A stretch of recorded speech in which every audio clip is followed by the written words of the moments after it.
Hello folks, my name is Mark Sundie and I'm a Duncan Seminar Ambassador, and in today's session we're going to discuss a very important part of the ceramic process, and that's the firing phase of it. Whether you work, no matter what type of material you work with, whether it be glazes or stains, you still have to fire the pieces at least once, sometimes more than once. And what I'm going to do today is take you through the basic steps of the firing process, how to prepare the kilns, how to load the kilns, and how to unload the kilns. And also, at the end of this session, I'm going to show you how to make the stilts we use. So with that, I'm going to give you a basic description of the equipment that's used in the firing process, and they're called kilns, and they come in a variety of sizes and brands. There are a lot of them out on the market right now, both new and used. So for the purpose of this session, I'm going to use my personal kilns, which are right here in front of you. I have an even heat 1027. And by the way, the 10 means there are 10 sides to the chamber, and the 27 means it's 27 inches deep.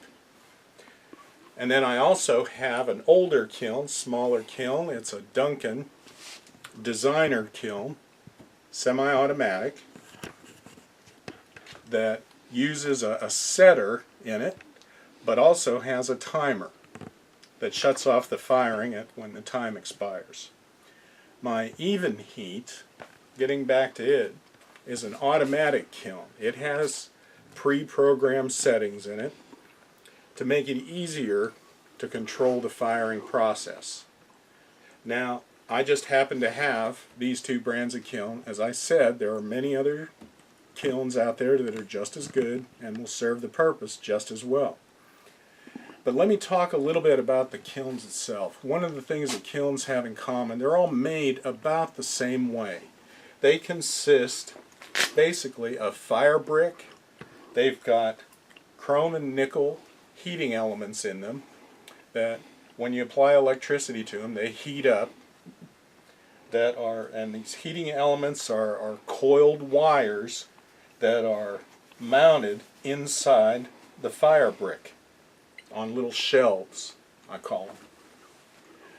Now, the automatic kilns also have an automatic temperature probe in them that senses the temperature. Also, the automatic kilns they have a controlling mechanism on the front, kind of a little mini computer that runs the firing process for you. As I said, the automatic kilns, they all pretty much have these control panels on them.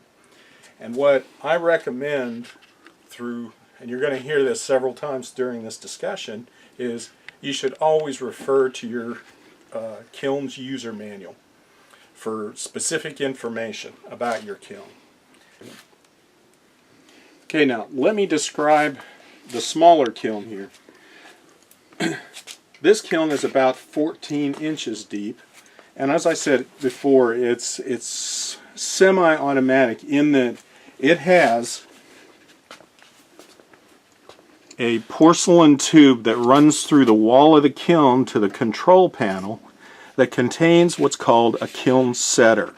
Now, this is what is used to shut off the kiln when it reaches the proper firing temperature, and this is called a sensing rod. And then this is what we put the ceramic cone under in order to set the kiln and get it ready for firing. And on the outside of the kiln, now, this kiln has a trip bar on it that when you lift it up, reach inside and put the cone underneath the sensing bar, it holds that little switch in place. And it has a starting button. that tells you, with a little light goes on, that the kiln has started the firing cycle. At the end of the firing cycle, when the kiln has reached proper temperature and the cone bends, the sensing rod drops down sufficiently such that it shuts the kiln off. And that's basically how a manual kiln setter works. Now that I've shown you the basic parts of these kilns, what I'd like to do now is talk about how you prepare a kiln for firing. And a couple of things that you need to do. One is you need to keep your kiln as clean as possible. And what I mean by that is dust residue. With different firings, you get dust in the kiln, you get glaze particles. That is what I'm calling residue. What you need to be doing is occasionally, after every few firings, get in here with a small vacuum and vacuum out the inside of the kiln. And I'd recommend doing it at least 2 or 3 times a year.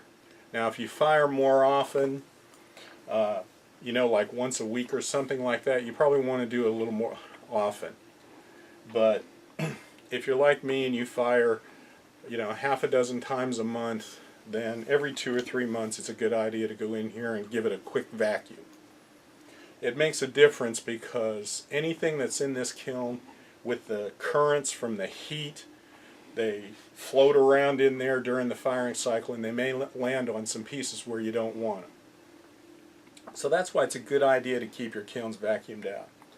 Now the second thing in terms of preparation is to prepare what we call the kiln furniture, and that consists of the shelves and the posts, and that is what we call the furniture. And what I'm going to do is explain the best way of preparing the shelves, and that's done with kiln wash. Okay, welcome back. Now, what I'd like to do now is talk to you about kiln wash and preparing the shelves for firing. Now, it is highly recommended that you apply kiln wash to all your shelves. And what kiln wash is basically a talc type powder. It's sold by the powder in bags. You can get them in 1 pound bags, 2 pound, even 5 or 10 pound bags. And it's sold by pretty much every one of the supply companies that's out there right now. And kiln wash is a very, very sensible precaution, because what it does is it puts a protective coating on the shelves themselves and keeps things like, if you had some crystals pop off of a crystal glaze, they'll stick to the wash and not to the shelf. Because if something like that gets on the fire brick that these shelves are made out of, you literally have to chisel it off. And by doing this step, you do avoid a lot of problems later. Now, one other thing that kiln wash is good for is if you have to do what we call dry footing a piece. In other words, putting a glazed piece that has the bottom of it, all the color, say, wiped off, and have it sit directly on a shelf. Another example of why kiln wash is a benefit is if you do stoneware or high fire pieces. Those pieces have to stay directly on the shelf itself. So it's a good idea to have the kiln wash here to keep anything from sticking. Now, as I said, kiln wash is pretty much a talc-based powder. Okay? And you just want to mix enough water to it so that you get it to the consistency of pancake batter. Kind of runny pancakes. Now, it doesn't have to be, completely smooth.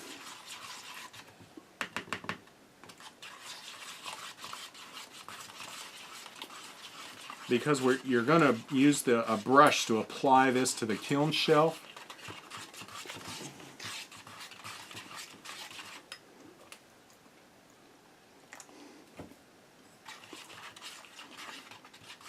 And the brush, and you can use a brush to get any lumps that might come in. So, I mean, you don't have to really be absolutely perfect about this. Okay, you see, I have it to the consistency of cake batter, and it's a little lumpy, but it's okay.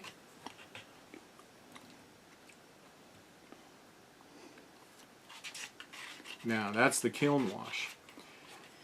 Now, you can, if you have a brand new shelf, of course, it's a good idea to apply kiln wash to it. But if you have a shelf like mine that get used fairly regularly, the best thing to do is to take a scraper and scrape off any of the old kiln wash. Now, you don't have to get all of it off, okay? The idea here is to get anything off here that doesn't belong, which is like any stuck pieces of glaze, or if you used a piece that has underglaze on it, sometimes it'll leave a shadow, okay? But you get the idea. You have to scrape off. I recommend that you scrape off the old kiln wash, okay? Now, I went and got a very inexpensive paintbrush, and you just dip it in the kiln wash, and you just apply an even thin coat. Now, if you notice, it's a dark color, okay? When it dries, it'll dry to a much lighter color. And really what makes it white is after you fire it. Now, if you get too much kiln wash on, when it dries, it'll peel off. So the idea here is just to put a thin coat, okay? Just enough to cover it.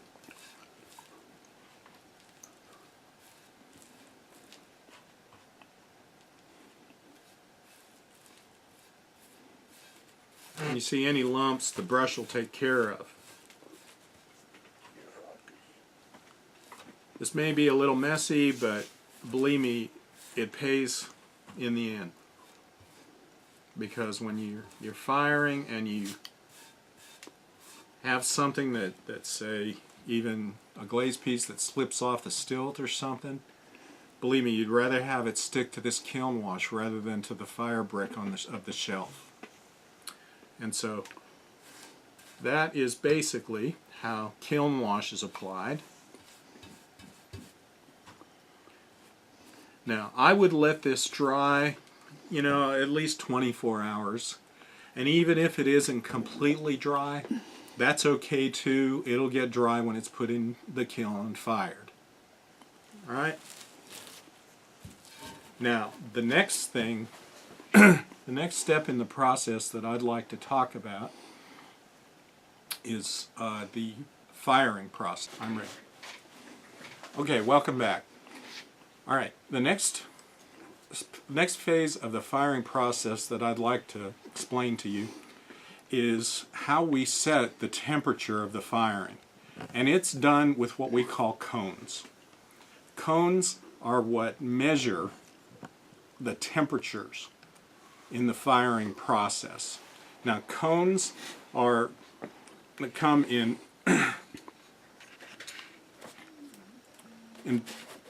pre-packaged boxes. There are several companies out there that sell cones. Orton is the more popular one on the eastern side of the country. So but there are several others out there. And again, you can get these from your supply company or pretty much anybody that sells pottery supplies as well. Now, the cones that we generally use in our business come in two different sizes. One is a triangle shaped, we call them setter cones. Sometimes they're called bar cones. because they're a small bar. And then the other size style of cone is called our witness cones, or shelf cones. Now the shelf cones serve a little bit different function. They are the indicator of whether or not you got a good firing. And these are very important. And I can't stress the importance of using shelf cones. Now, shelf cones they are freestanding. They're made so that they will stand on a shelf. And what happens is during the firing process, they bend over. They actually bend forward. And when you reach, when the kiln reaches its mature temperature, like for a glaze firing or for a greenware firing, the shelf cone will continue to bend over until it just about touches the shelf. Now this cone is an indicator that I got a good mature firing. It is absolutely essential to turning out quality pieces that you get a good mature firing. In other words, the firing reached the temperature of the type of firing you were going for.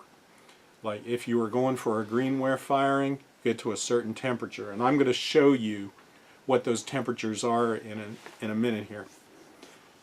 Now, if you have a cone, when you take it out of the kiln, it still looks like this.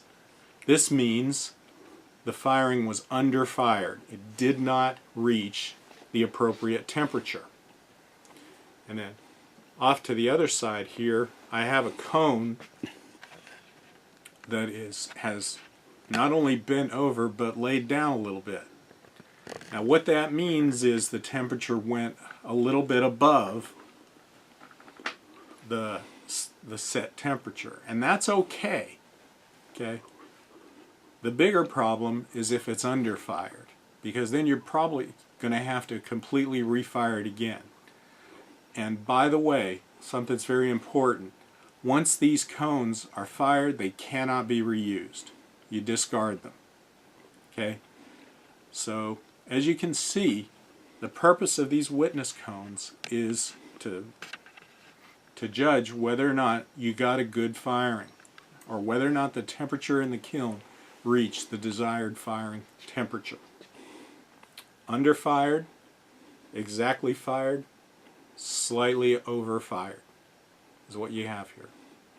Now, if you have a new kiln, or you have a kiln that you've never had before, like a used one that you recently purchased, it's a good idea to buy 3 different types of cones, 3 different number cones, putting them in the kiln side by side on the shelf like this to see how it's firing. And if the middle cone is the desired temperature, like if you're going for a greenware firing, this would be an 04 cone. This could be this could be an 03, and this could be an 05. Now, you might ask, I've mentioned things like 05, 04. And I have it displayed here to kind of show you how the cone numbering system works, so you know how to purchase the right cones. And what you have here is the way the cone scale is set up. It starts with 022, and the numbers decrease. You notice there's a 0 in front of these numbers. That's very important, and I'm going to explain that in a minute. But you have it starting with 022, and then it decreases until you get up to a 01. And then it turns around and starts increasing with a 1, 2, 3, on up through 6, 10, and cone 15. Now, each one of these settings, as I said earlier, corresponds to a certain temperature. And the cones are made and they're heat treated to that specific temperature. And this scale, I went in and I picked out some of the more common firings that we do in our business. Starting with O22. You see, O22 is typically for a glass firing, and its temperature is 1090 degrees. Okay? And then on up here with mother of pearls and lusters is O20 at 1175 degrees. Decals, overglazes, your decals in gold are O18, 1323. And then up here, a glaze firing, a typical glaze firing, is cone 06, or 1830 degrees. Greenware is 04, 1940 degrees. And then on up into the higher firing ranges, like a cone 6, which is typically used for stoneware, is 2232 degrees. And finally, porcelain, cone 10, 2381 degrees. So you see, it is very critical that you pick the right cone for the right type of firing. And this also demonstrates why greenware and glaze cannot be fired in the same load, because they are different temperatures. And I'm going to talk about that a little bit more. Now, when you go to buy cones, that's why you have to specifically identify what cone you want. You can't just go in and say, I need a 6, because they'll give it if you need to fire glaze. And here is an example of what I'm talking about. I have a box of cone 6, which is for the stoneware, and I have cone 06, which is used for glaze. So you see, the boxes are clearly marked what type of cone they contain. And also, I'll show you this, the cones are different colors. Every cone that's out there is a little bit different color. This is the 6 for the stoneware, and this is the 06 for glaze firing.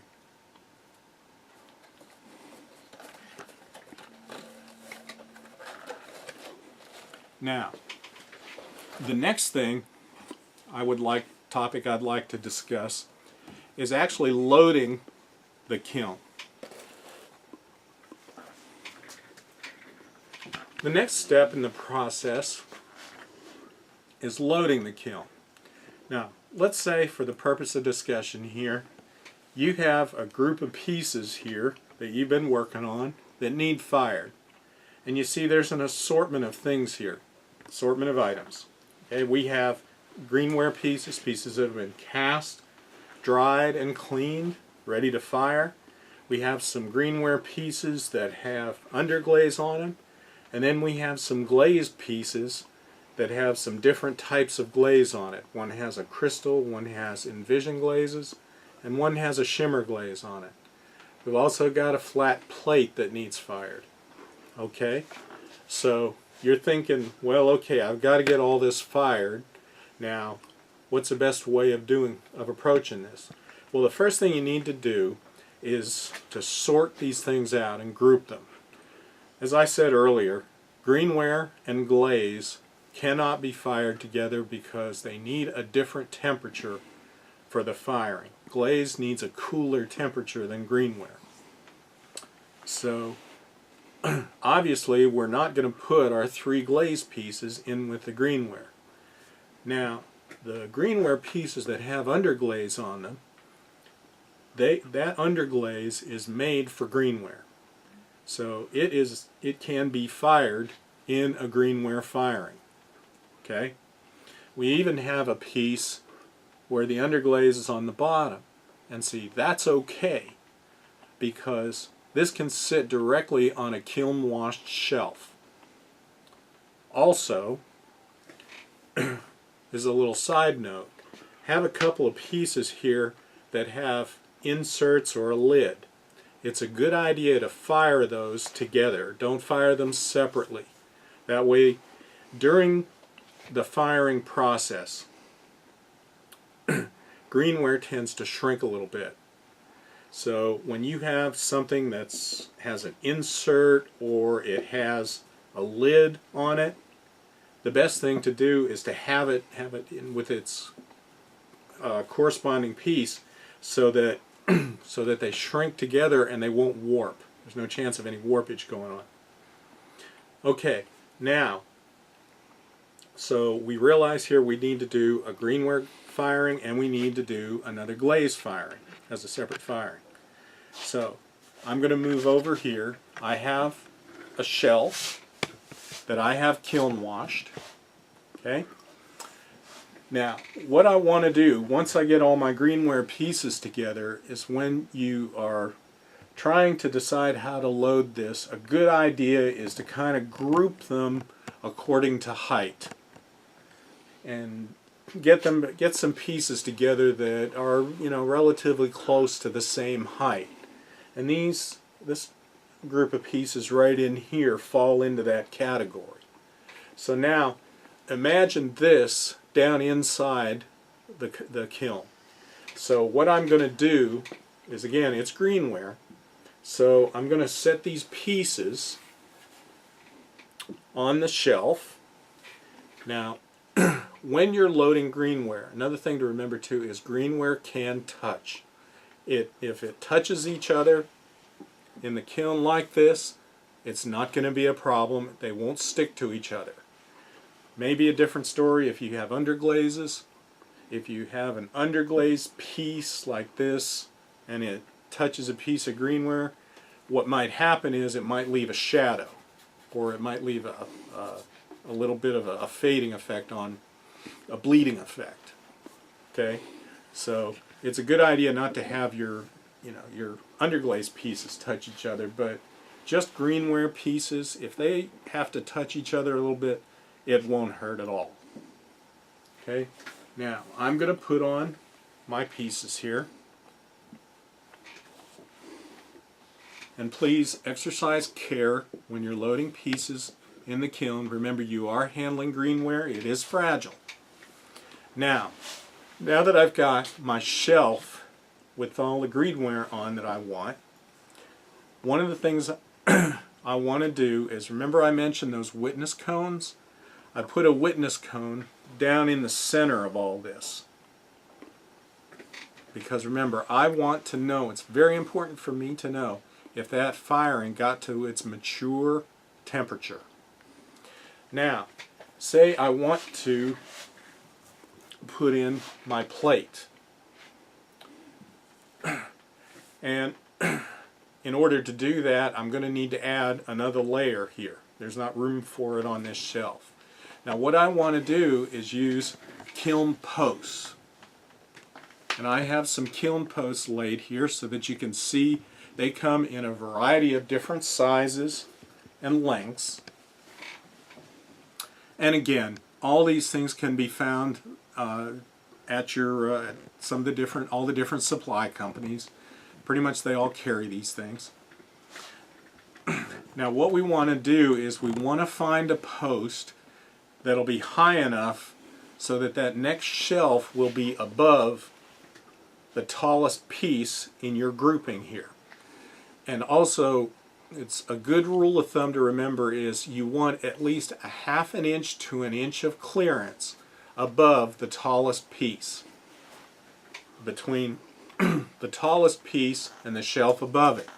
That allows for proper air circulation in the kiln. So I'm going to pick one of my posts here. I'm going to set it down, and you see it's not tall enough to get above this piece. So I need to find a taller post.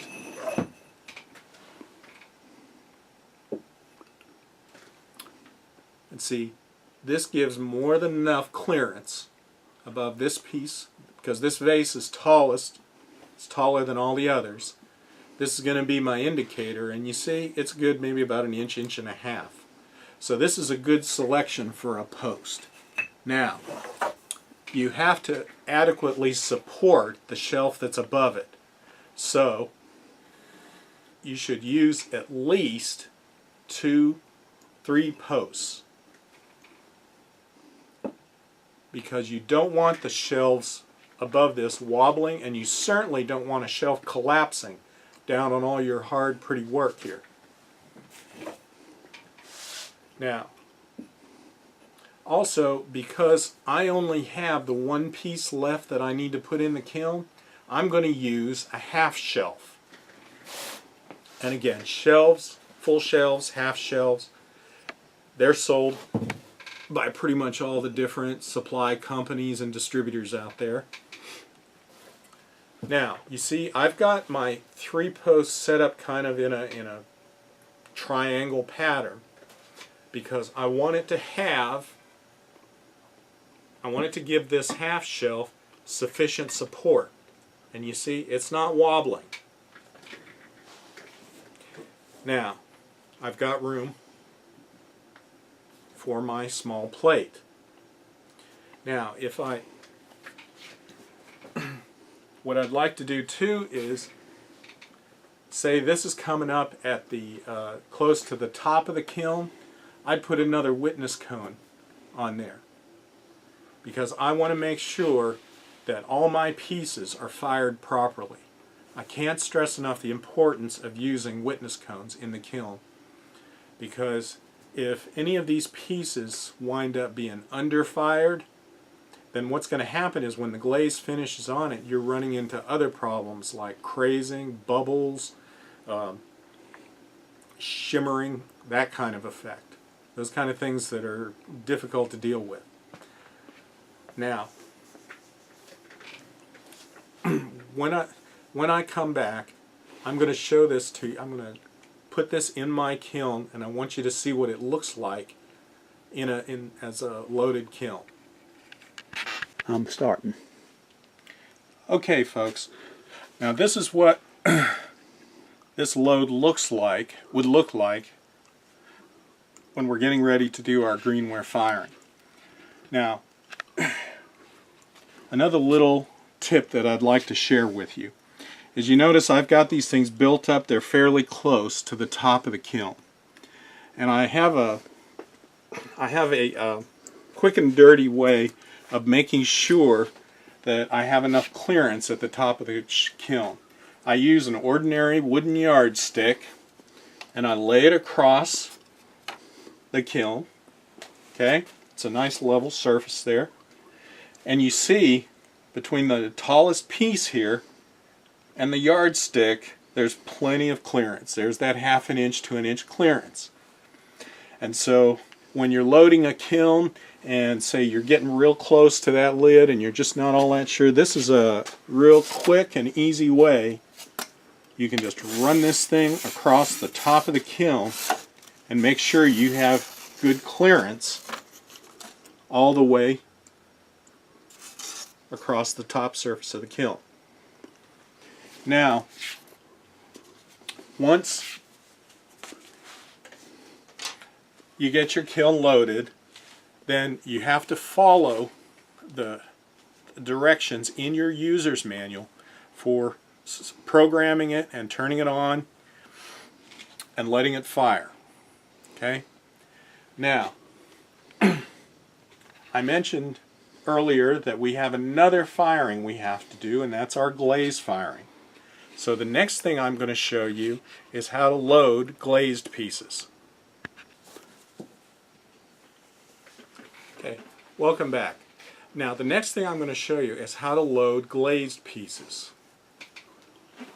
Originally, we talked about the fact that, and I'm going to stress it again, is that glazed pieces cannot be fired with anything but other glazed pieces, which means you don't fire it with greenware, And so now, one thing, let me talk to you about the glazed pieces themselves. One thing that it's fact that is very, very important here is to know that glazed pieces will stick to anything they touch to. The glaze is a fired product, okay, that turns molten in the kiln and then dries to a certain finish, to a desired finish, as it cools. And we have here 3 pieces that are, or in solid colored Envision glazes, a crystal glaze, and a shimmer glaze. Now, if I would stick these pieces directly on the shelf like I did with greenware, well, it would stick to the shelf, and I would pull up, kiln wash, and have a mess on my hands. And chances are, if the piece is still somewhat usable, you'd have to grind all that off, start again. Now what we do in order to prevent that from happening is we use stilts. Now stilts are basic clay. They're earthenware clay. They have they have pins in them, which are sharp pointed, and they are used to prop up the pieces and keep them up off the surface of the shelf. Now they come in a variety of different sizes and configurations, but so it makes it very easy to find a stilt that will sufficiently support a piece. Now the way you do this, and I'll start with this candle shade base, you want a stilt that will support the piece so that it won't wobble or fall over in the kiln. So what you want to do is find a stilt that fits on the bottom of the piece that will give it enough support. Say it's evenly distributed on the bottom of this, so that when it's set upright, it will give it sufficient support. Now you want to put them in the center as much as possible of the bottom, because if you put it off to one side, you run the risk of it tipping over under its own weight in the kiln, and then that corner will stick to the kiln. You also want the appropriate size. Something like this little one here, it won't hold this thing up at all. Not very easily. So again, you center it on the bottom of the piece as much as you can.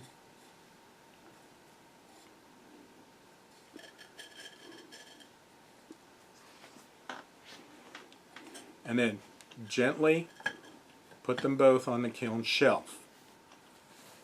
Now some pieces are, just by the way they're shaped, are a little odd, can make it very difficult to stilt. This little serving spoon is an example. Now there are stilts out there that are multi-pronged like this, which are very convenient, because then it'll sit on there very easily. It would be very difficult to stilt something, even something like this.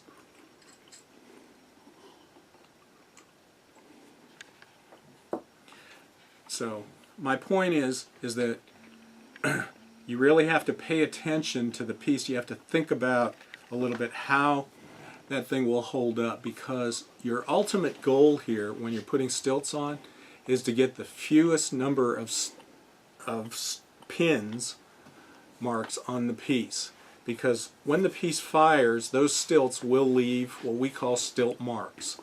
They're little tiny holes in the glaze finish that are left by the stilt. There isn't anything we can do about it. Nobody has found a way of making stilt marks completely disappear, but we can keep control of them as much as we possibly can. Now, and I need to stilt my other pieces here. This cup.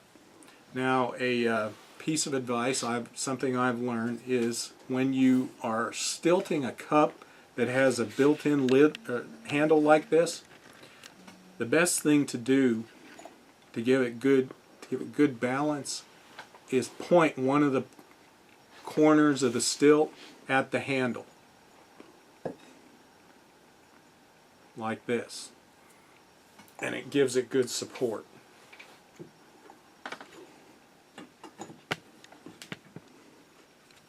Now my last piece that I need to fire is this candle shade, and you see it's got a ring on the bottom, and as I said, my goal here is to have the fewest number of stilt marks on this.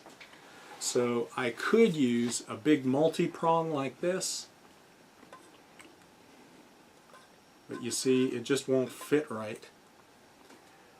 There are stilts out there that have little posts on them. The pins are raised up, and this can be used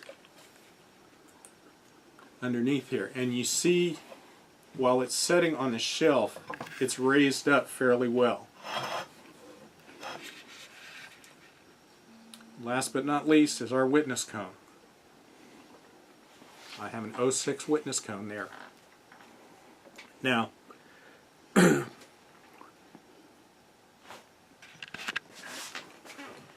as I said earlier, it's very important that these pieces don't touch each other.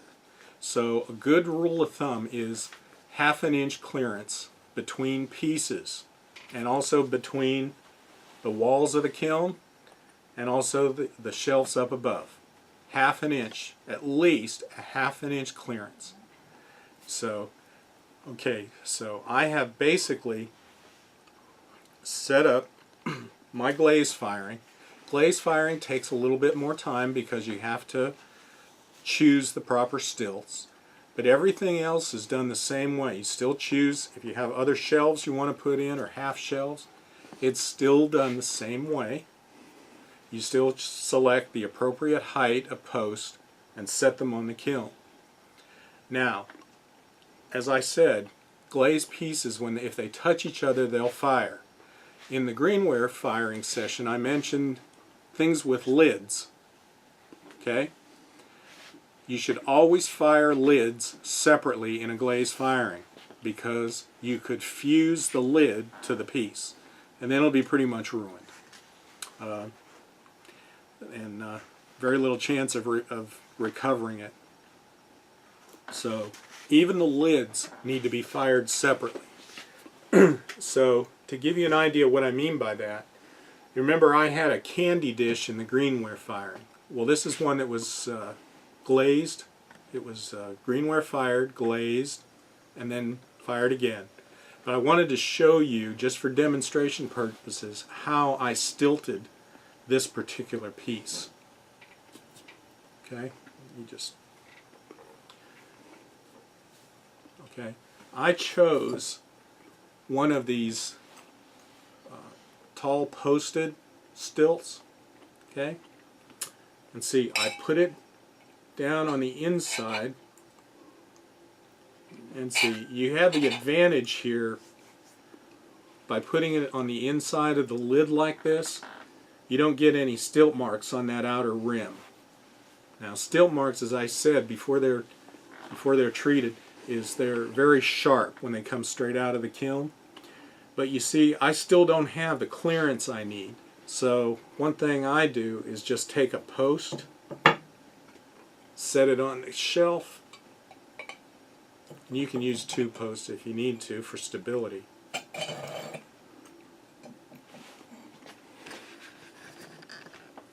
Now, this piece is sufficiently raised above the shelf so that it won't stick to the shelf, and also you're actually kind of hiding your stilt marks inside the lid. But the main point I'm making here is, you notice this is not fired with the bottom.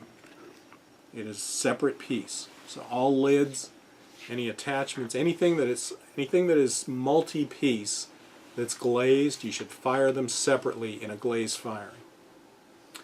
Now, the next thing I'm going to talk about is unloading the kiln. Okay, folks, now we've done our glaze firing. One of the things I need to mention, and as part of the firing process, and I get asked this many times in my classes, is how long do you leave your firing, how long can it be before you can open that lid? Because it's almost like Christmas with us ceramicists. Every time we do a glaze firing, we're really anxious to get that kiln open and see how the pieces turned out. So it is kind of like Christmas. Anyway, here is a rule of thumb. Generally, it varies from kiln to kiln. Now, in my case, my big kiln, for a glaze firing, it takes roughly 6 hours. A good rule of thumb is you wait at least twice the firing time after it's done firing. So in other words, a 6-hour firing, you wait an additional 12 hours for a total of 18 hours minimum. And I'm stressing minimum. Before you can even attempt to try to open the kiln. Now, one of the problems that happens if you open a kiln too early is you experience something called thermal shock. And it's kind of like taking a hot casserole dish out of the oven and throwing it in a pan of cold water. That sudden cold shock is going to cause it to shatter. Well, the same thing would happen to ceramic pieces if you took them out of the kiln too quickly. And if they were still too hot, when they hit the room temperature surrounding the kiln, they could crack or even shatter.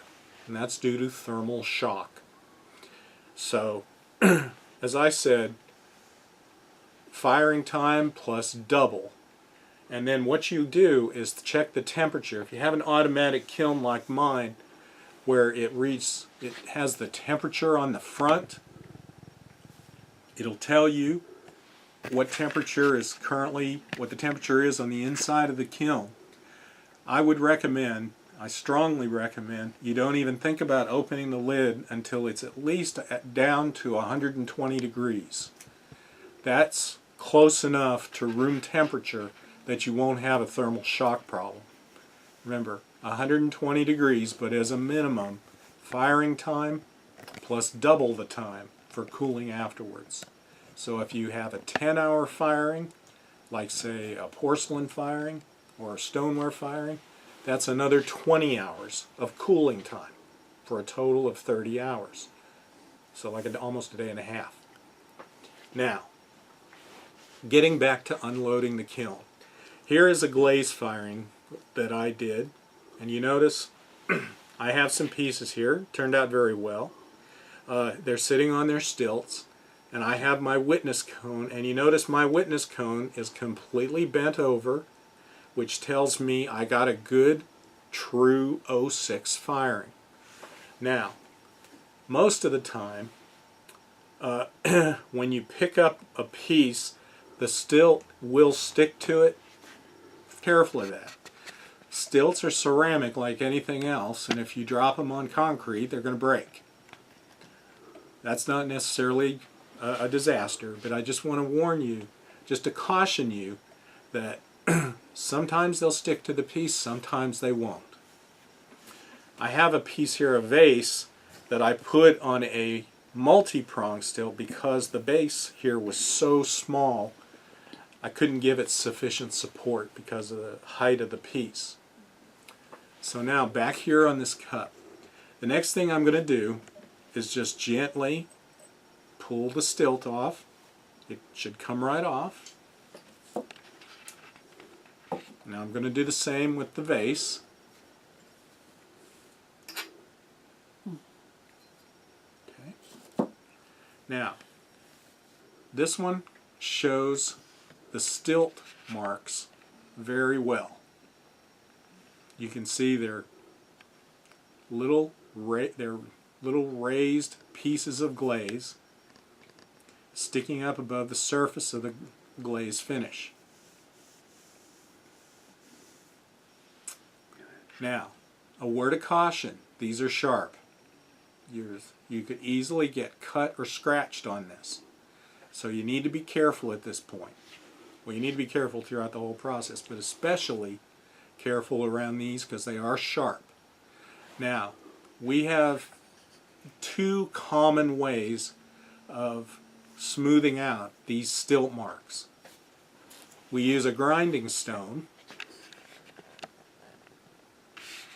which again you can buy from all the suppliers carry these. Some call them carborundum stones, some call them grinding stones, some call them stilt stones, but they're basically the kind of stone you use to sharpen a knife with. Okay? And what you have to do is get on here and just rub on the stilt mark until it's smooth to the touch.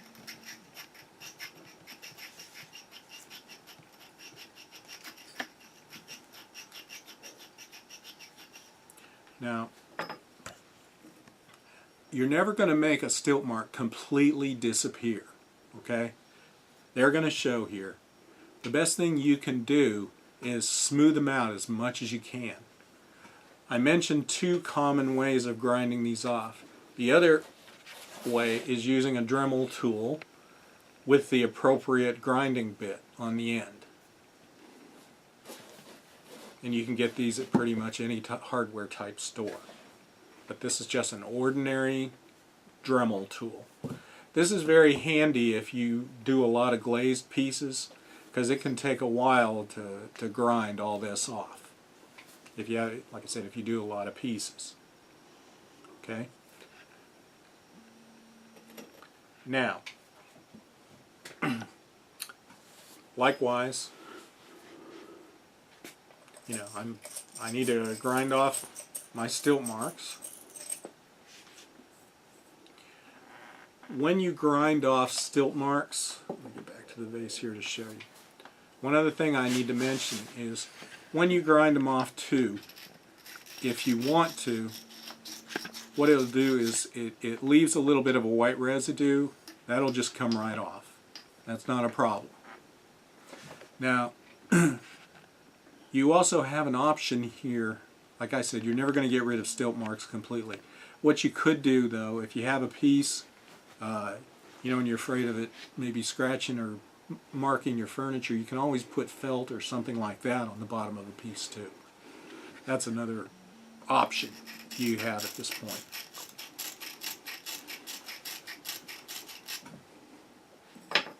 But that's pretty much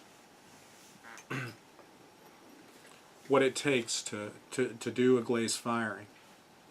Now, the next thing I want to show you is how to make your own stilts.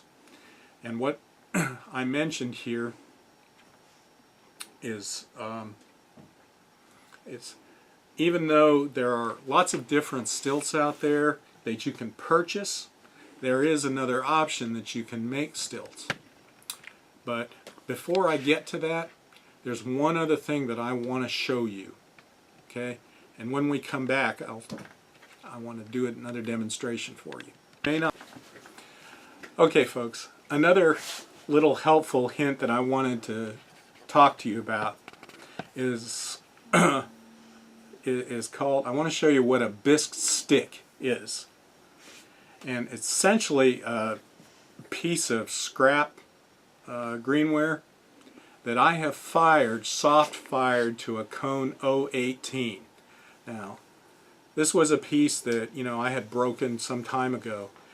And rather than throw it out, I took some of the smaller pieces here, and like I said, I fired them to witness cone 018, which is the same temperature as for firing decals. And it makes it into a soft, it's firm, but it's still pretty soft. Now, occasionally when you fire, or when you're working with greenware, as part of the casting process or even part of the cleaning process, sometimes you get a little unseen crack in the ware. We call those stress cracks. And sometimes it just happens. You can't really help it. A lot of times it's because you don't see it in the greenware, and it doesn't show up until after the greenware's firing. So the bisque stick is a very handy tool to have, because what it does is, one, it's made out of the same clay that you cast the piece with. You basically go to the crack and you take the stick and you rub it over the crack. Now what this does, it's kind of like a putty knife in that it fills in. You'll be able to see it.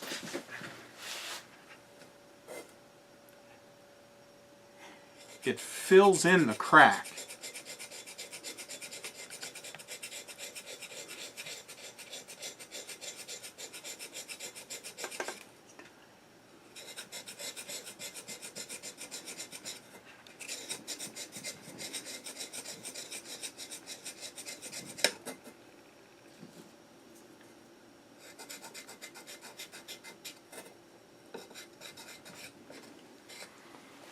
Now, then what you'll do is take this and refire it to the greenware firing.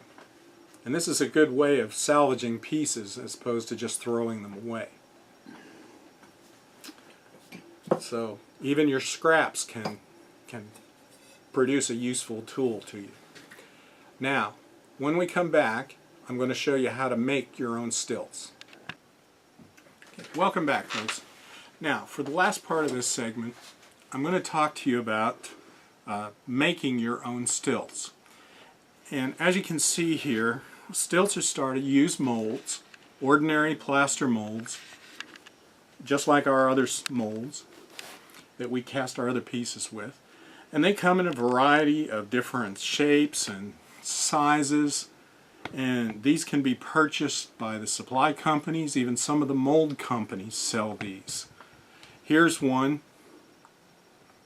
that shows a like a Christmas tree stilt. And over here are stilts you can use to make egg stilts, or like for chess pieces, that kind of thing. And then there's other stilt molds that just have a variety of different shapes and sizes. Now, to make a stilt, you use ordinary slip, and I put it in a squeeze bottle because it gives you excellent control. And the way you make a stilt is very simple. You just take and fill in the sections, fill it completely to the top. Notice with the squeeze bottle how easy it is to control the flow of the slip, and you don't make a big mess when you do it. Now, just like ceramic, pouring ceramic greenware, this slip is going to shrink as the mold absorbs the moisture in the clay. Now you want your stilts to be solid. Okay, so as they shrink, you just give them a little shot to keep them at the top level, keep them completely filled.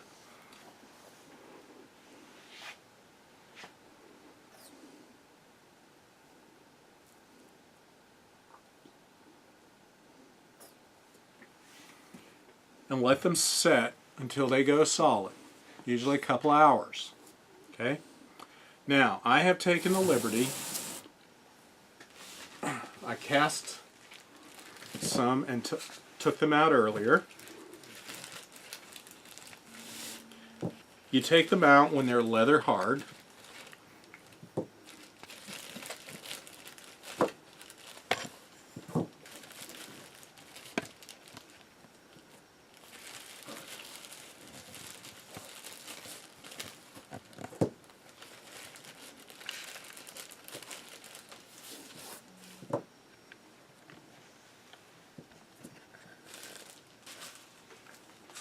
And then you have to purchase some stilt pins. Now these pins are sold, you can buy them in bags of 50 or 100.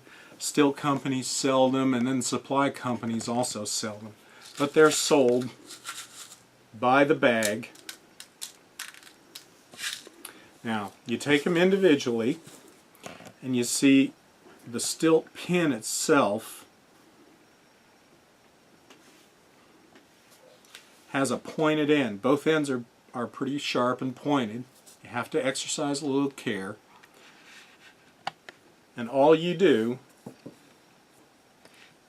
is insert them into the stilt and push them in about half the length of the pin.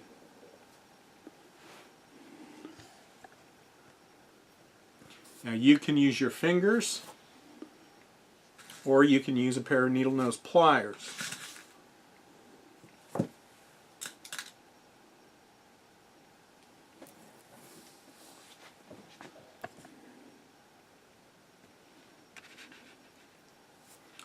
Either way will work.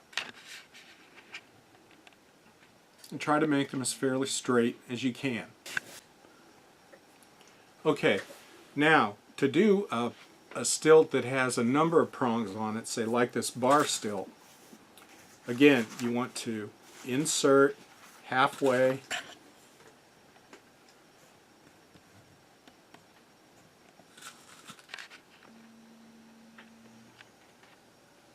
get the prongs in.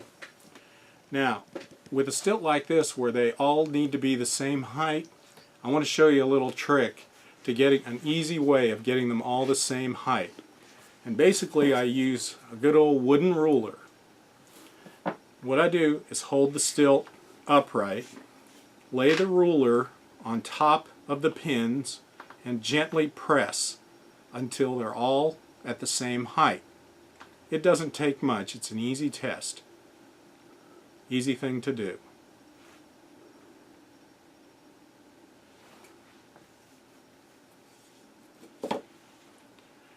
Then once you get all the stilts, get all the pins inserted in all the stilts that you want to make, the best thing to do then is let them completely dry out a couple of days because they are poured solid. And then what I recommend you do is fire the stilts to witness cone 02. You want them fired hotter than anything else that you're going to use them on. And remember, they're pretty much going to be used on glazed pieces, which is fired to 06. So firing to 02 will do a couple of things for you. One, it'll make them a little more durable to withstand the temperatures of an 06 firing. And also they'll be a little bit harder because stilts are going to be handled quite a bit. And as I said, they are ceramic. You know, you can drop them, they can break. But the nice thing about doing this process, making your own stilts, is you can make a whole bunch of them, fire it in a load, and then have a good assortment. And if you occasionally break one or whatever, it's easily replaced. Now, one other tip that I'd like to mention to you. On some stilts, to make them a little bit more stronger and also a little more stable, is like you can actually take clear glaze and put a coat of clear glaze on the base of the stilt, not the bottom, but just on the base. And what that does is help hold the pins in, and also puts a finish on here that you can repel anything.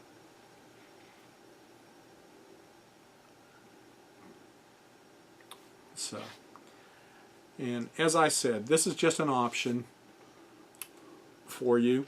You can. It doesn't take very much to manufacture stilts, and it's an easy way to replace the ones that are broken. And with that concludes this seminar, and I hope you had as much fun in ceramics as I do, and good luck. Thank you very much.